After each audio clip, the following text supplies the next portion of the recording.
Hi there. Okay, so we're going to do for you now a little bit of an Easter egg, as it were. We're going to do a review of Separation, which is an Iranian film that won the Best Foreign Language Oscar at the 2011 Oscars, I think. But I missed it the first time round, and it came back recently to the Tyneside Cinema. And usually, when I see a film at the pictures, I tend to review it. So heck, these are my rules. I've seen it this year the first time, I'm going to review it. So, Separation, Iranian film, which it garnered, when it first came out, some really intense praise. It's very, very rare to see a film as highly praised as this was. This was the year in which I gave my Film of the Year jointly to Snowtown and Tyrannosaur. And from what I hear, from what I've seen, this film would have possibly even blown those two out of the water. The basic film, it's all about a wealthy Iranian couple who you have the mother and the father and the daughter who live in an apartment with the father's father, if you like. So the child's grandfather lives with them. And he's going through the early stages of either Alzheimer's or dementia. Something's basically going wrong in that he can now no longer look after himself. So he now lives with his son and daughter-in-law and their child, and they look after him. Obviously, our first scene, we basically see it from the point of view of, it's almost what you call a you be the judge kind of thing, in that the thing is filmed at the man and his wife sitting opposite you, and they're both giving their reasons why they want to have a divorce. The basic reason being that she feels that she wants to leave the country because she feels that the country is not right for their child, it's too restrictive, it doesn't give women the rights they need. He agrees with that, but says that there's no way he can leave his father, therefore they cannot leave Iran. The judge rules, quite rightly, that the wife can leave, but that the child, by law, must stay with their father. Ultimately, she will then be, in the end, given the choice when she comes of age to decide whether or not she wants to live with her mother or her father. Now, fortunately, with his wife leaving, this now leaves our main character in something of a quandary, because he has to work, his daughter has to go to school, but somebody has to look after his father. And so he advertises for someone to come in and basically do the cleaning, do the cooking, and look after his ageing father. And eventually the job is given to a young woman from basically out in the sticks, and she is tasked to come in, and she brings with her infant daughter, and they look after the old man. And there are some wonderfully touching scenes in which, particularly right at the start, there is the old man basically has become incontinent, and during the night he has wet his trousers. They need to obviously replace his trousers, but the cleaner woman basically, she's not certain that she, on religious grounds, is allowed to see a man naked. She has to call her imam, ask him, is it okay? He says it is. She's still not entirely convinced. So what she tries to do is she tries to get instead the job to be offered to her husband, who comes to the bank where our main character works and says, I want the job. And he goes, yeah, that's fine by me, as long as someone is there to look after the father, I don't really care who it is. The problem is that the next day, the husband doesn't turn up, and the wife turns up as usual with the child to do the job. And he asks, where is your husband? She says, oh, he's not well, whatever else. He says, I don't really care, as long as someone is doing this job. And we then see this young woman talking to the family's tutor, in which she reveals that she is pregnant, which supposedly nobody else hears. Now, what basically comes about is that some money goes missing from the household, and the finger of blame is laid upon the home help. This is not helped by the fact that at one point our main character comes back home and finds his father has been left in his room, tied to the bed, while the home help has left to go on an errand, apparently. We learn later on that it was in fact to go to the hospital, but at the time this isn't known, and she is then accused of stealing money from the household. She tries to re-enter the house to protest her innocence, and she is forcibly removed by the gentleman who owns the house. And she falls down some stairs, and she ends up losing her child. And what this then descends into is a very, very interesting court battle between the wealthy, well-off, middle-class man and this poor family from out in the sticks. What you learn is that the home help and her husband, they have quite a violent relationship, and what it ultimately turns around to is how much of the law is purely based on how erudite the person who is presenting the case is. It's an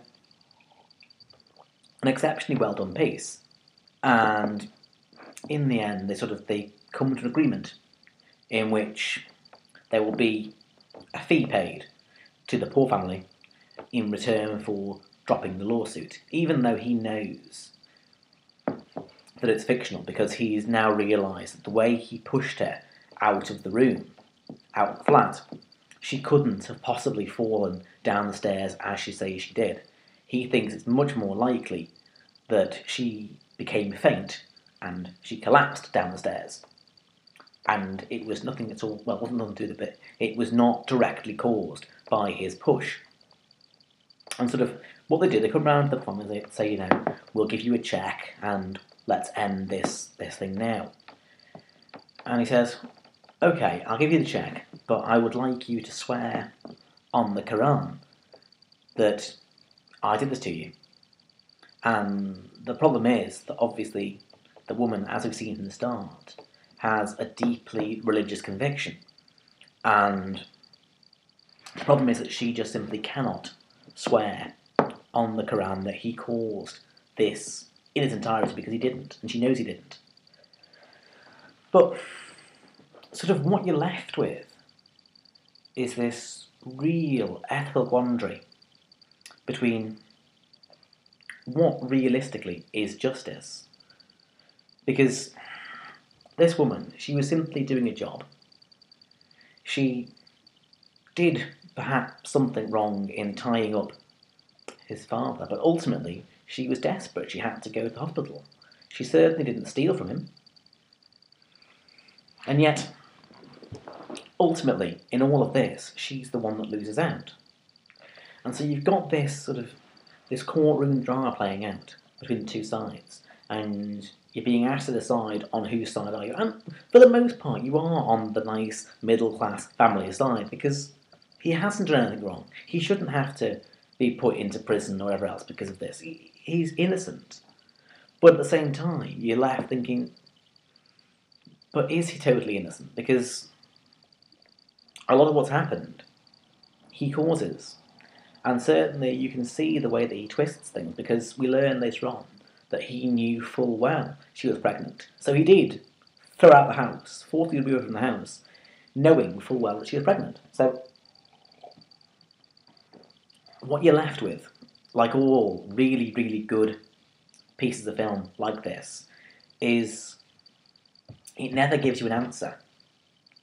And you think, this is the point of the film. The point of the film is to say to you, you be the jury, you decide, was he right or wrong? But it's not, because there's a further twist to come.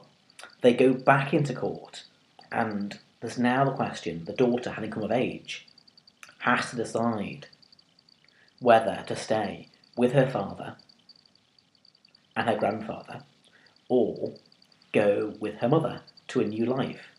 And this is basically what ultimately the entire film is about. It's about this battle for supremacy between the old traditional ways and the new modernism. And it's about saying, does Iran have to modernise to do this? Because ultimately, what the daughter is left with a choice between is her father and grandfather, who are the old ways, traditional ways, the life she will have in Iran, or making that break and going with her mother off to a new life somewhere, not knowing whether that life is better or worse. And it's, do you stick to what you know, or do you take that chance? And obviously her life is now juxtaposed against the home help, who's basically had to accept her life as it is, had to accept the brutality of what happens to her, and the fact that she has to live her entire life by the Quran. And this is the question, and the point and the joy of the whole thing is it doesn't try and answer these questions. All it does, as any good piece of art should do, it poses the question to you. It reminds me most of anyone who have read We Need to Talk About Kevin and the way that ended.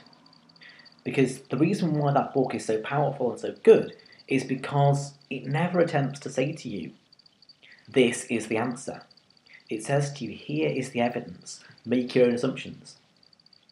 And this is the joy of a really good piece of filmmaking, is that it doesn't try and tell you what the answer is, because there isn't an answer.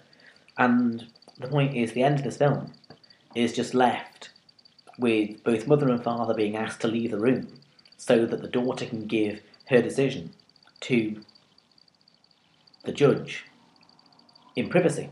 And the judge will then tell the parents, because they've now driven this child to such an extent that she doesn't even feel that she can tell her own parents, because she knows full well she will end up disappointing one of them, because she's now going to have to make her choice between modernity and what is traditional. And the film itself is absolutely superb. If you ever get a chance to see it, either on DVD or whatever, just take that chance, because it really is a properly good film that really, it's massively intelligent. It doesn't try and explain things saying it knows better than you do. It simply says to you, well, here's the evidence, what do you think? And that's where its real strength lies, and that's where real, strong, intelligent world cinema should be going to. It shouldn't be trying to say to you, this is the answer. It should say to you, this is the problem. What's the solution? Because the fact is, I don't think anybody in the Western world would look at, the Middle Eastern world and say, we think they have an enlightened attitude towards women. They just don't. That's not how we're raised. That's not the view we're given. Now, obviously, we can't see, as it were, beyond the veil. We can't see into their real culture and whether or not genuinely people do feel that they are being repressed and denied things. Because obviously we live in a society in which we feel we're truly enlightened. But this is the question that's posed to the young woman here, is do you want to go to a society that feels itself has been enlightened, or do you want to stay in the old traditional society? And the fact that it never tries to give an answer to that, that's the beauty of it.